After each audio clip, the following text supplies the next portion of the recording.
Good morning, everybody. Thank you for joining us. We are thrilled to have all of you here. I know there's some concern about the snow that's going to be coming through DC, but we timed it just right. We are going to wrap up before 2 o'clock. I think actually we're going to wrap up about 1:45 this afternoon. The federal government's closing at 2, so that should be able to get all of y'all out of here before the roads get bad. So really appreciate your being here with us this morning. Welcome back to the 2025 Washington International Trade Conference.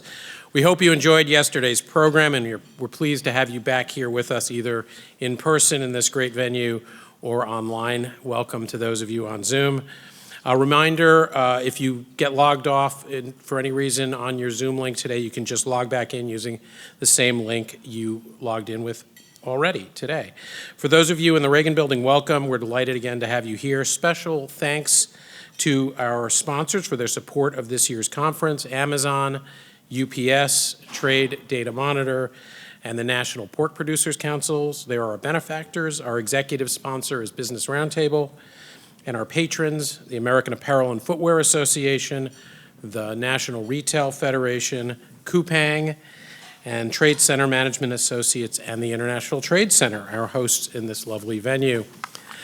Excited to welcome our first discussants to the stage. After they finish their presentation, we'll have a short coffee break to set our stage for the 11 a.m. panel, and then we'll have a break for lunch. We'll have about a 15-minute break. We're going to ask folks to be relatively efficient on that, so when Senator Scott comes, we can get started with that more efficiently. So I'd like to welcome to the stage now Dmitri Alperovitch and Mike Castellano. Dmitri is the co-founder and chairman of Silverado Policy Accelerator, who are doing some of the most innovative work in Washington at the intersection of trade, national security, and climate change. Dmitri is the author of the thought-provoking book, World on the Brink: How America Can Beat China in the Race to the 21st Century, and a frequent commentator on American and global security issues. Welcome, Dmitri. Thank you. Dmitri's joined in the conversation by a good friend of many of ours, Mike Castellano, the executive director of the U.S.-China Economic and Security Review Commission. Thank you, Mike, for joining us. Right. Well, thank you, Ken, and I'm very happy to be here. Thank you, Dmitri, for joining us. Ken already did the intro, so it saved me some words to talk about. But what I thought is we'd just get started, give you a few minutes to sort of level set, talk about your book, why you wrote it, some of the key takeaways you wanted to convey in the book, and then we can get into questions, and at the end, we'll open it up to the crowd. Sure. Well, thank you so much for having me. Look, the book came out in May, but I started writing it in February of 2022. Right after the outbreak of the war, Russia's war on Ukraine. And I was one of the first people to have publicly predicted that he was going to invade months before it happened. And as I was doing a retrospective after the launch of that war to see what I got right, what I got wrong, I realized that the causes of that conflict, what drove Putin to launch this ruinous invasion, were playing out in almost identical fashion in the Indo-Pacific, and I believe are driving Xi Jinping to try to invade Taiwan, likely towards the end of this decade. I think the period of 2028 through 2032 is going to be incredibly dangerous post his likely re-election in 2027, when he might be looking at potentially his last term in power. He'll be 79 in 2032. The biological clock waits on no one, and regardless of that, in the Chinese system, they don't intend to elect their leaders in their 80s. So I believe he wants to establish his legacy. Taiwan is that last critical piece that he talks about often to accomplish the rejuvenation of the Chinese nation. And the implications of a conflict over Taiwan, the implications of China taking Taiwan, are even much, much greater than they are for us with Ukraine and the conflict with Russia. So unlike Ukraine, though, we have time. This is not imminent. I don't believe this will happen this year or next year or in 27 even. China is not ready. And I don't think he's penciled a date certain in the calendar. And I do think that he's deterrable. And the premise of the book is really how do we look holistically at attempting to deter this disaster and using both military strategy, diplomatic strategy, geopolitical strategy, and economic strategy to influence his decision making. And I talk about why Taiwan is really vital to the United States, and it's not necessarily for the moral or ethical reasons of wanting to encourage Taiwan to continue to be a burgeoning democracy and so forth. That's important, but that's hardly a reason to send American troops to potentially fight for Taiwan. After all, we don't do it in many other places. But unlike Ukraine, Taiwan truly, I believe, is quite existential to U.S. interests, both economically and from a national security perspective. Taiwan, if you look at the geography, is the cork that keeps China bottled up in East China Sea and South China Sea with the islands there. And if China is able to escape that containment, it opens a path for them to dominate East Asia, one of the most vital regions in the world. In Asia, you have 40% of the world's GDP, most of the economic growth, most of the population, and allowing China to dominate that region would be incredibly detrimental to our national security, our economic security, and will likely lead to them using it as a platform for spreading their influence even further around the globe. Thanks. That's very helpful, and I think that's really important because I think a lot of us, especially on the econ and trade side of the world, we look at that Taiwan issue as more kind of a diplomatic, foreign policy issue. So, could you also just talk a little bit, just pull the thread a little bit more just on the economic implications. So you've talked about China dominating East Asia. You've talked about the sort of 40% of global GDP. But just so we can get a better understanding of the economic implications of a Taiwan scenario. Well, there are two, right? There's a direct one, which is Taiwan itself. And as everyone knows, it is a major producer of chips, probably one of the most vital goods in today's digital economy. Some people say that chips are the new oil. I actually reject that analogy because there are, of course, alternatives to oil. There is no replacements for semiconductors. And if you don't have semiconductors, we have literally nothing that we enjoy in our modern world, whether it's cars or dishwashers or washing machines or you name it, right? Every piece of electronics has semiconductors. Taiwan not only produces 90% of all advanced chips, a statistics that's often thrown around, but even more importantly produces 40% of all chips, period. Advanced and what I call foundational chips. And that is not going to change in any foreseeable future. There's a lot of misconceptions about the CHIPS Act, which we were big supporters of. I think it's really vital.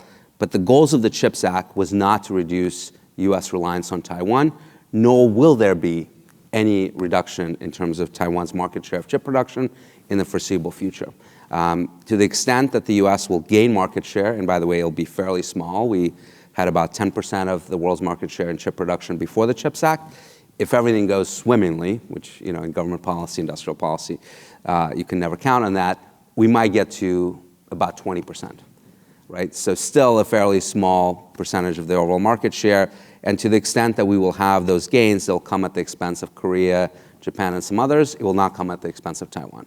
Just to give you a sense of the scale of Taiwanese chip production, so TSMC famously opened a fab in Arizona to produce chips, actually being quite successful despite the early stumblings and negative press.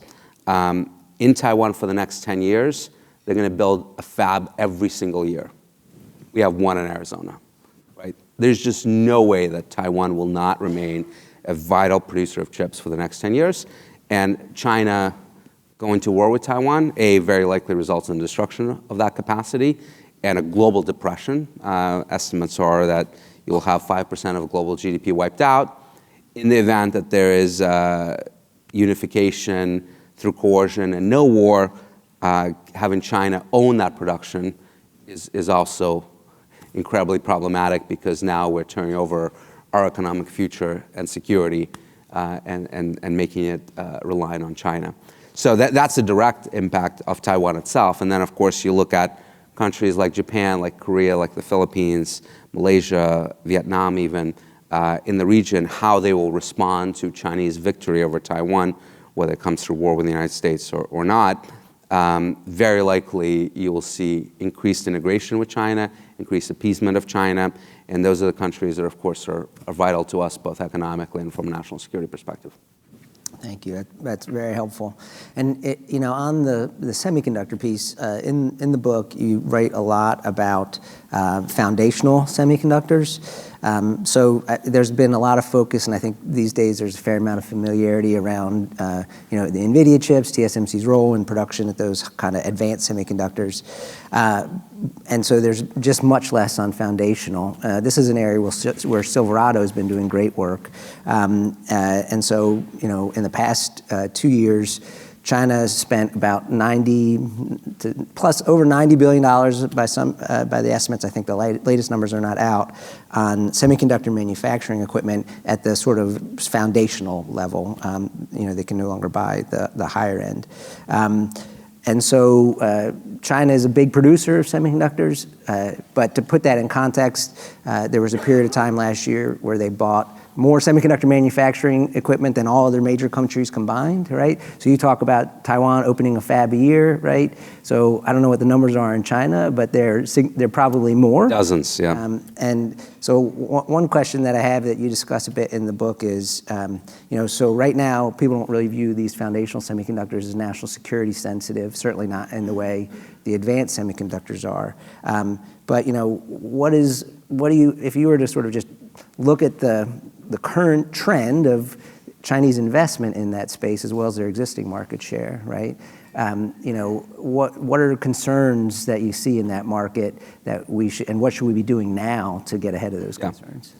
So a number of years ago, these foundational chips were called legacy chips. I had a huge objection to that term, and I kind of single-handedly pushed for the renaming of that to foundational, which is getting broader and broader adoption, thankfully. And the reason is that legacy is just such a terrible term. It just completely undervalues the importance of those semiconductors. Look, advanced chips are very important, right? But they basically have three use cases. First and foremost, of course, AI and broader cloud computing, modern electronics, your phones, your laptops, et cetera, and then some very, very small percentage of weapon systems, particularly around guidance and the like, use advanced chips. Everything else is foundational chips. In fact, even if you look at this device, right, this iPhone, it has 3 advanced chips in it. It has about 160 to 170 foundational chips, without which there is no iPhone. I could build you, well, not me, but someone could build you an iPhone using only foundational chips, and it will be circa, in terms of capability, 2019 level, when you thought it was still a great iPhone. But if I remove foundational chips from you, you will not have an iPhone, because the screen, the power management, the Wi-Fi, the accelerometer, the GPS, all of that is driven by foundational chips and cannot run on advanced chips. So they're vital to just about everything. AI, right? The GPU in those AI platforms is, of course, an advanced chip. But everything else around it, from power management to networking and to the screen, et cetera, is controlled by foundational chips. So I worry a great deal that in our sort of pursuit of advanced, and even the rhetoric you hear from political readers is, we have to be on the cutting edge, we have to beat Taiwan or China to 2 nanometers, 1 nanometer, et cetera. That's all fine, and I support that. But let's not lose sight of the fact that the foundational chips are also really, really critical. The analogy I use is, if you think about building materials, advanced chips are like carbon fiber, right? Yes, they're more advanced, they're more durable, more lightweight, really important. We've used them, obviously, for weapons platforms. We've used them in the commercial setting. The Boeing Dreamliner, famously, is built out of carbon fiber. But foundational chips are like steel aluminum, without which you can't build anything. Even the aforementioned Boeing Dreamliner, 30% of it is steel aluminum, right? And obviously, we have steel and aluminum tariffs going in, with the administration appreciating the fact that you can't turn over those foundational materials to China and others, and that will hugely impact the U.S. national security, even though we could corner the market on carbon fiber, right? That is foundational chips, and that is why I think that our export controls on semiconductor manufacturing equipment were designed in a too limited fashion, because they were an attempt, and by the way, kind of haphazard attempt, not even fully effective, to limit China's ability to acquire those semiconductor manufacturing equipment technologies to prevent them from manufacturing advanced chips. And it has had some success in that, not as much because of the loopholes in the export control regimes. But we basically said, foundational chips, knock yourself out, China. And what is China doing? They're investing massive amounts, hundreds of billions of dollars, in acquiring that equipment, in building fabs, trying to corner the market on foundational chips, which is going to be a huge problem. Because, by the way, in weapon systems alone, something like 98% of all chips are foundational, right? So we're missing the forest for the trees. Yes, advance is important, but foundational, I would argue, is even more important. And we're paying very little attention to that. Thanks for that. There's another area that is covered in the book. Silverado has done some additional great work on, which is critical minerals. In fact, in my view, Silverado is doing the best work out there on critical minerals. So thank you for both in the book and for your support for Silverado. So the book talks about the significant vulnerability of the United States around critical minerals. We've seen China, threatens leverage around critical minerals associated with export controls, more recently associated with the tariffs. There's been some policy response in the U.S., but I'd love you to talk more about the threat as well as what we need to do to significantly reduce that vulnerability. Yeah. No, we have a tremendous team at Silverado working on this issue. Look, the details are really important here, just as they are on the chips issue. And we talk about critical minerals, but the reality is that there are dozens upon dozens of critical minerals, and the problem in each one is very, very different, and not all of them are, frankly, problems. So we put out a report in September on our website, silverado.org, where we talk about which minerals are critical for national defense purposes, and out of that set, which ones we actually have a great deal of reliance on China, because for many we don't. And it's about 12, actually. So it's not a huge set. And by the way, the majority of them, it's not the mining that's the issue, because mining happens in lots of different places, and China actually does not have a lot of mining happening in China itself, and to the extent that it mines elsewhere, it's an issue, but it's not an existential issue. But the processing and refining is where you run into problems, because, again, depending on the mineral, but in a lot of these minerals, up to 90% of processing and refining is done by China. Now, the good news is that processing and refining minerals is not rocket science. It's not even chip-making science. It's actually pretty easy to do, and the technologies have been around for over 100 years in many of these cases. The issue has been political will to do permitting reform, for example, to allow us to build those facilities, and creating appropriate trade measures to make this viable and economical. Right? I talk in the book about one really interesting study, which is rare earths. So a lot of people talk about rare earths. Most people don't appreciate that we actually have an incredible rare earth mine in the United States called Mountain Pass in California, right on the border of Nevada. I visited it last year. And it is actually one of the earliest rare earth mines in the world. It has been vital to our space race in the last century, to the building of the ICBMs and many other things that we had done. And that mine actually has proven reserves that will last us and our allies for at least a century, maybe more. So we don't have an issue in terms of rare earth supply. And that mine has been producing now 15% of the world's rare earths in the last few years since it's changed ownership. Recently, the new management started refining and processing those rare earths that are coming out of the mine instead of sending them to China, as they had been doing for a long time. Guess what the Chinese started doing? The price started dropping to drive them out of business, right? There are two main rare earth processors in China, Rare Earth South and Rare Earth North. Both of them publicize their financials. They have collectively about 90% of the world's rare earth market. Both are showing losses. Why would you lose money when you have a literal monopoly? Well, it's to drive competitors like MP Materials, the company that owns the mine, in an attempt to drive them out of business, right? So that is why the tariffs that the Biden administration announced last year, and the Trump administration looks like will continue, on rare earths are vitally important, because I asked the CEO at our conference at Silverado last year, what would it take for him to process every single rare earth that's coming out of that mine here domestically? You know what the answer was? Single-digit billions, which in the grand scheme of things, in terms of the US budget, is nothing, is a rounding error. And by the way, he said, I don't even need much of that to come from the US government. If there is a fair playing field where I can produce this at market cost, at market prices, and not be undercut by subsidies from China, I can raise that in the private markets.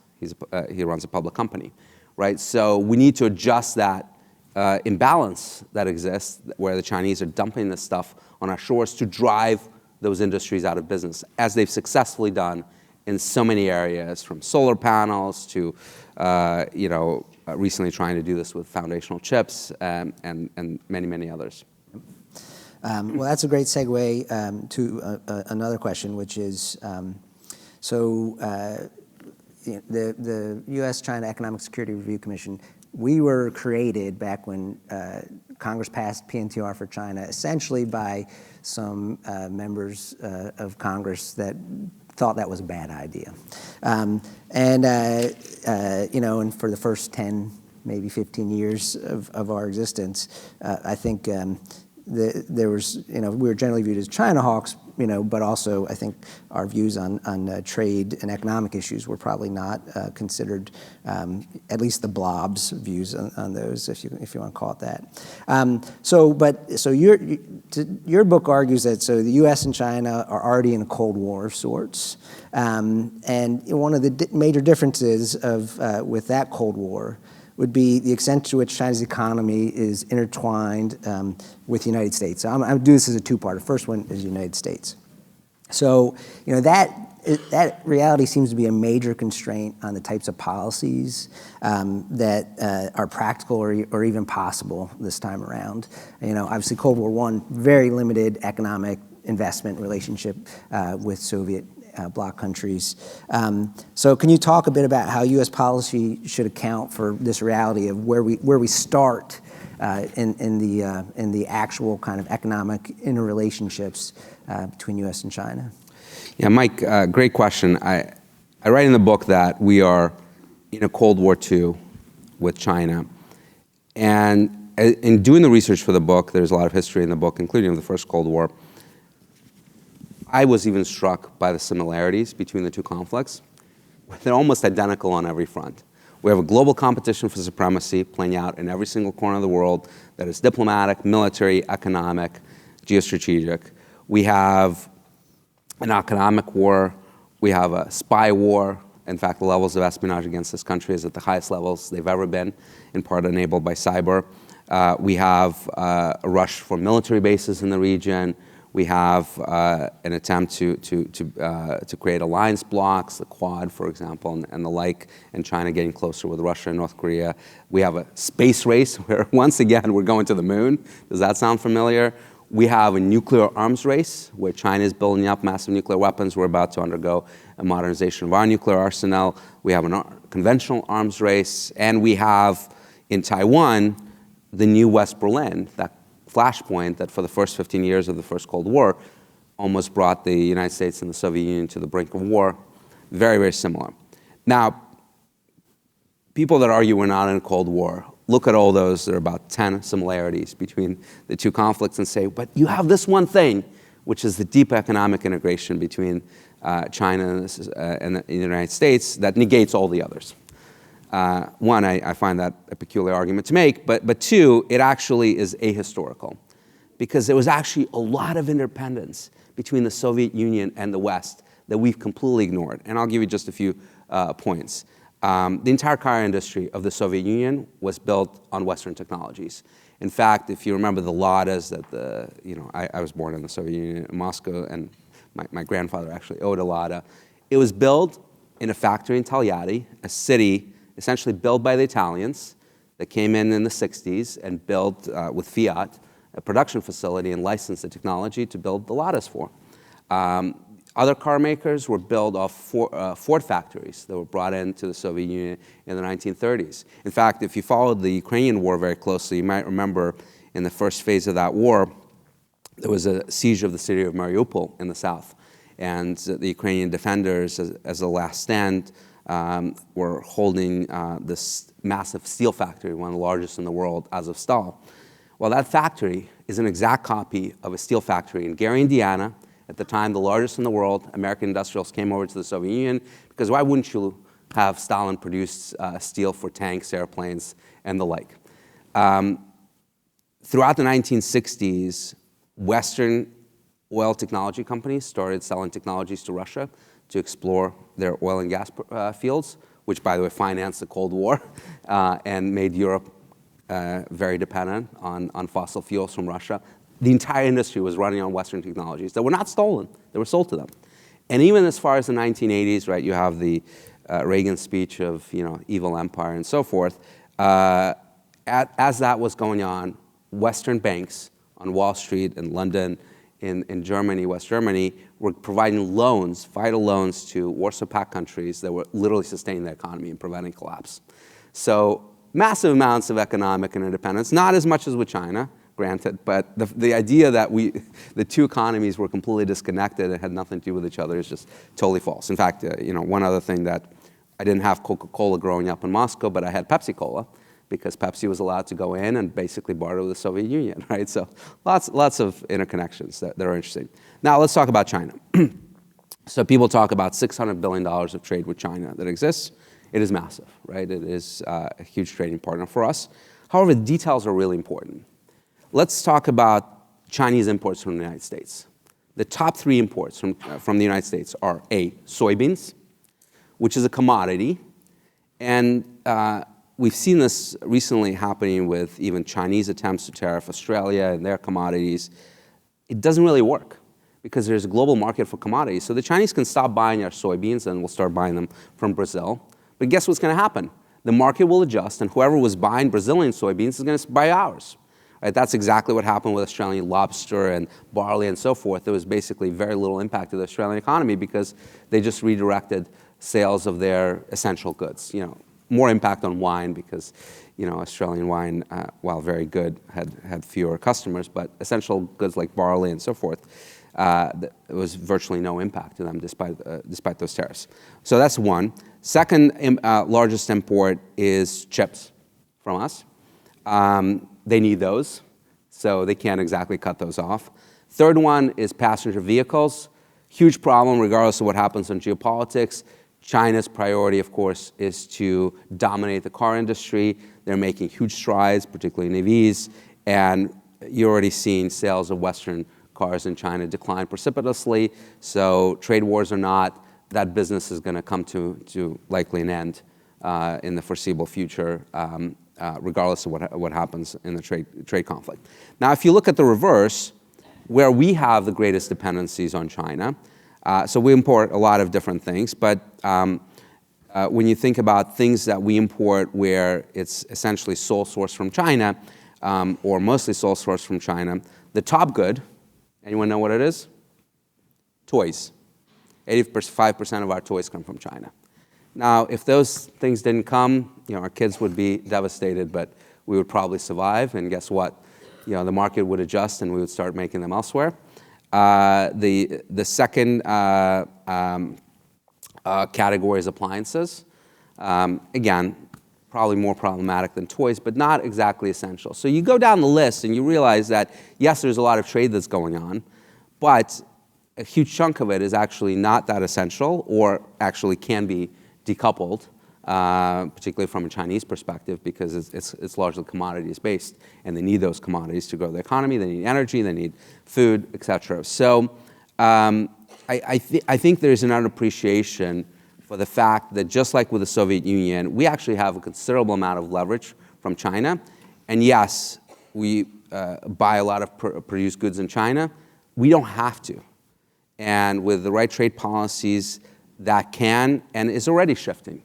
I was telling you right before we got on the panel that I had a conversation with a CEO of a major firm, kind of top 25 Fortune 500 firms, back in 2021. So Biden had just come in and kept the tariffs that were instituted by Trump, and later on, of course, even raised them further.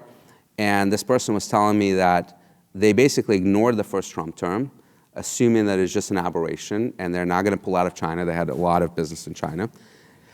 And basically a year into Biden, they realized that this is not ending, that this is going to continue regardless of who's going to be in office. And they started working towards diversifying their production and markets to other countries in Southeast Asia, Vietnam, Malaysia, et cetera. And I think that's actually happening across the board and will only be accelerated with the trade war intensifying. So yes, we have an economic dependence on China. It is going the other way. And I think will only accelerate. And by the way, labor is no longer cheap in China. Xi Jinping, as we were talking about earlier, is quite anti-business. McKinsey right now is talking about pulling out of China, right? There's a report in Bloomberg a few days ago. And, if you have companies like that a lot of these huge multinationals rely on to do business there out of China, and law firms are pulling out of China, your ability to do business there will diminish dramatically. And,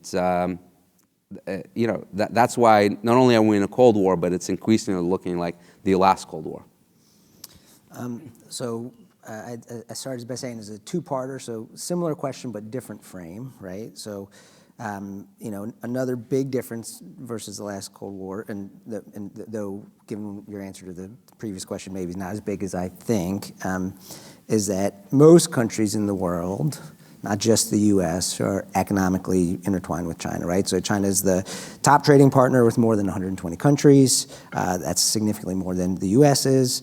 And then you also have, it's a member of the WTO, and that sort of structure and rules-based system, which they're a significant beneficiary of. What types of policies do you think that we need to reckon with the fact that putting aside the U.S.-China relationship, right, in these third country markets, China's going to continue to be important. China's going to continue to be a competitor, right? And Chinese investment and content is going to continue to be present. Well, again, I think details are important. What does it mean to be a top trading partner? In many cases, this trade is highly imbalanced, where these countries are not selling a lot to China, but are buying a lot of stuff from China, which again can be diversified much more easily.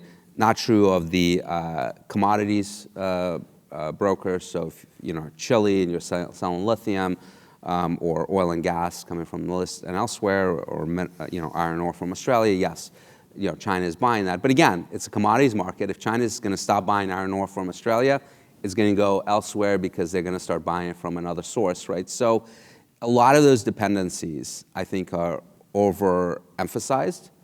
And countries that do sell a lot to China, they're finding that increasingly the Chinese policy is to kick everyone out and endorse in every single national industry national champions, right? That's what the China 2025 plan was all about. They didn't meet it on a lot of their objectives, but it's not ending. It's the subsidies are continuing, right? So look at Germany, right? Massive reliance on China, export of a lot of high technologies to China, particularly automotive industry, but others as well, increasingly in trouble because that market is getting cut off because of domestic competitors, because China does not want that dependency on Western technologies.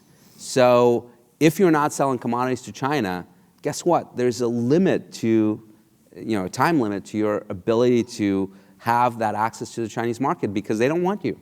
So this is an opportunity for us to get those countries to realize that this is ultimately a fool's errand and they need to diversify their markets or they're going to be in real trouble, and many of them increasingly are.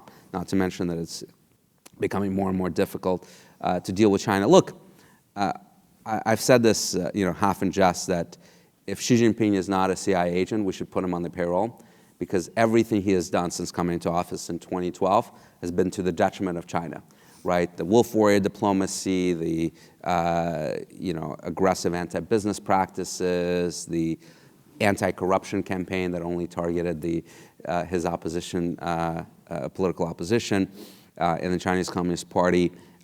the antagonization on the trade stuff of a lot of the world. So we need to play into that, right? And yes, a lot of countries resent us, and they'll probably resent us even more, given the trade actions we're taking now. But I've always argued, maybe this is sort of me being a naturalized American citizen versus a native-born one. I've always found it puzzling that Americans always want to be liked. And the reality is that no one likes the strongest guy on the playground. They resent them, and that will always be true. But as long as they hate the other guy more, that's good enough. So it's not about making others like us. It's about making them hate China more. And that's not a hard case to make, given their behavior. So that's what we need to start promoting, right? And by the way, the Russians do this really, really well, right? They're not promoting Russia, right? But their disinformation, misinformation, propaganda is all about taking us down and saying, see what they're doing? Never really trying to justify their own behavior. It's always the whataboutism, but look, America's worse. How about we start doing that to China? Well, so to sort of take that conversation potentially in a different direction, and I touched on this in sort of the rules-based trading order. I remember in 2009, I was on a panel and kind of made the point that at some point we'll need to reckon with the fact that if not the single biggest beneficiary of the WTO rules-based global trading order was a communist country that didn't have a capitalist-based, a market-based economy, didn't actually believe in those rules, and sort of didn't follow the underlying assumptions that had created those rules in the first place, right? Probably less controversial concept today than back then. By the way, my partner in Silverado, Maria Hinman, says this all the time. WTO was structurally created as a gentleman's club, right? Where you have rules that everyone assumes are going to be followed, with the enforcement mechanism really not being very, very effective, right? And you let in the wolf into the hen house that had no intention of behaving in a gentlemanly fashion, that would undermine from day one every single one of those rules and protections.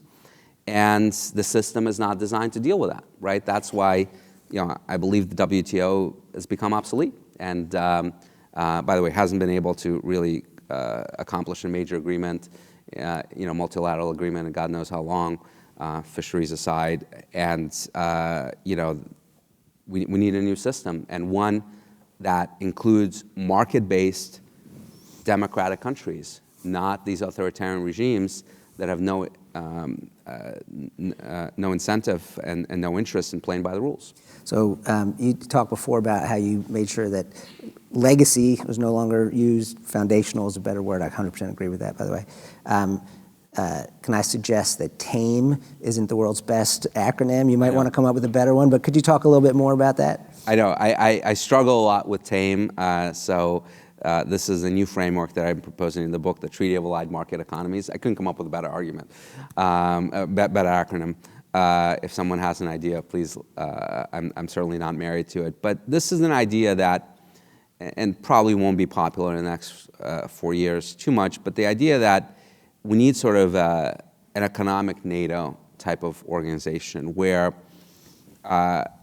you can try to bring countries closer to us economically by providing them protection against aggressive coercion, right? So if you look at even just the last 10 years, you've had countries like Australia and Lithuania and Japan and so many others that have come under coercion from China in one way or another, either export controls or tariffs or other types of economic coercion. And if you create a block of countries where the threshold for entry is you have to be a market-based economy and democratic and abide by international law and rules, you can effectively have a deterrent strategy against this, right? Where you can say that if one of our members, say Australia, is coming under economic pressure from China that is causing them, making up numbers, $100 billion of economic damage, right? Then the alliance will reciprocate against the aggressor in the proportional way to try to cause $100 billion of damage to them and distribute it proportionally across the GDPs of the alliance. So obviously the US, as the biggest country in the bloc, would be on the hook for most of the retaliation, but everyone would have to find a way, and it can be completely asymmetrical, right? So if they're tariffing barley from Australia, each country has to find a way to punish China one way or another on imports or exports to cause them proportional amount of damage. And I think that would actually not only bring countries closer together, but moderate Chinese behavior, because they would be much more hesitant to take on a huge economic bloc like that. Just like you haven't seen anyone really take on NATO in the military context for the same reason, because it's too powerful, right? So, and it will actually become a magnet for others wanting to join, just as NATO has become in Europe, where all these countries are rushing to join this alliance and have rushed in the last 20 years. You'll have the same situation happening there. Now, would we be willing to use our economic power in that way to protect others?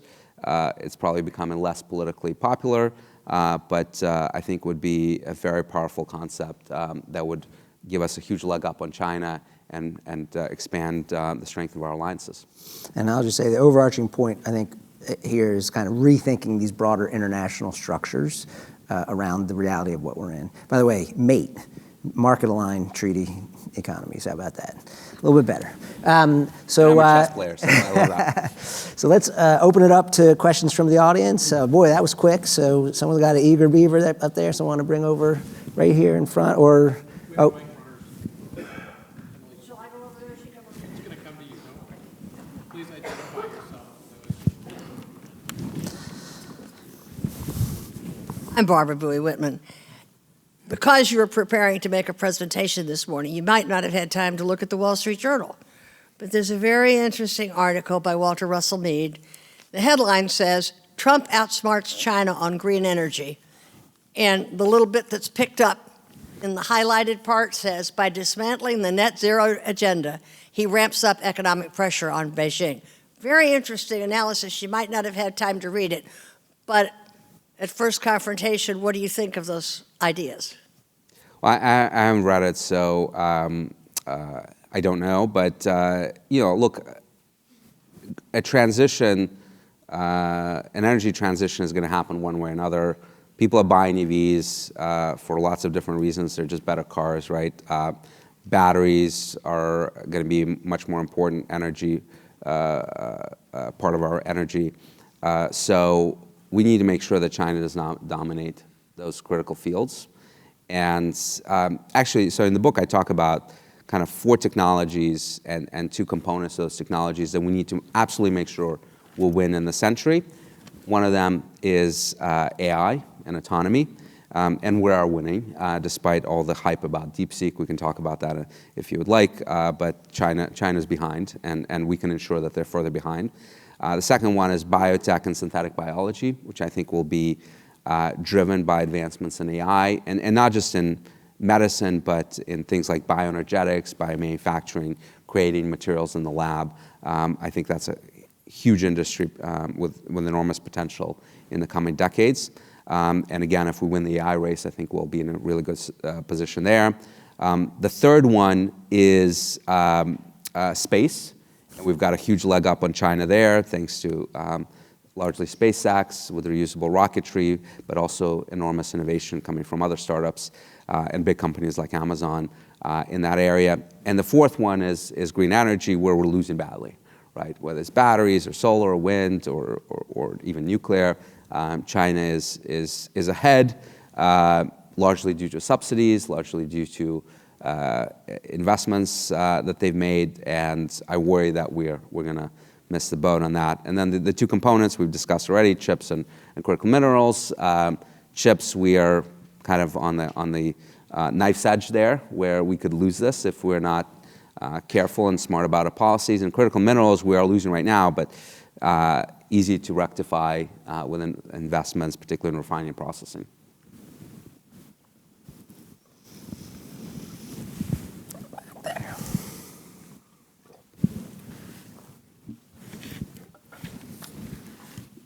Hi, thanks. Chris Smith. Is China proof that mercantilism works? No, I think it does work. I think that if you don't punish countries that violate the rules, it's like the bully on the playground. They're going to keep bullying people until they're stopped, right? And, human nature has not gone out the window in the last 100 years. And, we've kind of deluded ourselves into thinking that the might is no longer important, whether it's economic might or military might, and everyone's just going to abide by international law or rules of trade. And countries that don't have to and believe they're strong enough to ignore it and won't be punished for it have done so, whether it's Russia invading Ukraine, whether it's China on trade, or even South China Sea incursions and the like. So we need to get back to realizing that raw power matters, and we need to use it in a smart way to push back and to contain those aggressors and punish them for mercantilism or for other things, and then it will stop working. Hi there. My name is Erin. I work in the Office of Consumer Goods at the International Trade Administration, and until 2 weeks ago, I actually covered the toys and games portfolio for our office. So I wanted to kind of talk a little bit about that and ask you a question in regard to what you said, specifically the phrase, "we don't need to make it there." So we work with the larger corporations in the toy and game sector, the ones that we all know, big American companies like Mattel, but we also have met with, within this portfolio, we also cover baby products, and we've met with smaller companies that are trying to that are manufacturing primarily in China. And what these companies all tell us, as you would expect, based on, the bottom line, is that decoupling from China is not realistic. The larger companies have made investments in Vietnam, Malaysia, Indonesia to produce within those markets, and they have moved slightly out of China, but they say that realistically they can't decouple based on the infrastructure there, and also the complete lack of infrastructure within the United States. We have, I believe, one company producing toys in the United States in Michigan that creates kind of crude plastic toys. They aren't the advanced toys that you see today. So my question is, you talk about decoupling. In your opinion, what would you see as a potential strategy looking at something like toys where we're so dependent on China for moving in that direction? It's not a strategic sector. The US government doesn't like to touch it because it's so heavily dependent with China right now. And, when we look at sectors like that, consumer goods, which are so dependent on China right now for production, how do we decouple and how do we look at that? Yeah. So a couple things. So first of all, I'm actually not in favor of decoupling. I coined this phrase in the book. Again, may not be the best phrase. It's the best one I could come up with. Unidirectional entanglement is what we want, right? We want China to be more dependent on us and for us to be less dependent on China on critical industries. Toys is not one of them. I don't have any issues with making toys in China because, if God forbid war comes and we don't import toys from China, I'm not that concerned, right? So other issues, absolutely, we need to diversify. And by the way, when I say diversify, I don't mean in the US. Like this is not, unfortunately, some of the anti-China policies in the last 8 years have become a jobs issue more than a national security issue. I'm all for ABC. Anywhere but China. I don't actually care where. It could be Vietnam, it could be Malaysia, it could be India, it could be Indonesia, it could be lots of places. Sure, it would be nice to have it in the US, but as you said, a lot of it is not realistic. Maybe with automation in factories, more of it will come to the United States, but by the way, probably without major jobs. So, you've got the trade-offs taking place there. But as long as it's coming out of China, particularly for strategic industries, that's how it'd be anywhere else. Tariffs are effective at driving that change. And I can tell you that I've spent time with a lot of these companies too, consumer good companies, and when you start thinking about 35% tariffs, when you start going higher, 50, 60, as President Trump has said in the past, that's when suddenly what has been untenable in the past becomes tenable because it's no longer affordable to manufacture in China. And guess what? Yes, it's hard to move that infrastructure, but it's not impossible. They build it in China. They could build it elsewhere. It'll take time. There's no silver bullet to this. It won't happen overnight, and it'll be costly, but it will happen, and it's happening already. So much of that production is moving, and from other industries has moved out of China, in part because, by the way, it's becoming more difficult to work in China as a company because labor costs have gone up, right? So just naturally, economics are driving people to go elsewhere and look elsewhere. So it looks like by Ken's location, I take it that we are out of time. We are. I apologize for having to cut this short, but we want to keep to our schedule today. Really appreciate the thought-provoking conversation. For those of you who don't follow Dmitri on social media, I do. I've got notifications for two things on social media, the Capitol Weather Gang and Dmitri. Wow. Find out where the storms are coming from, both metaphorically and really. But thank you very much, Dmitri. Mike, thank you so much for joining us.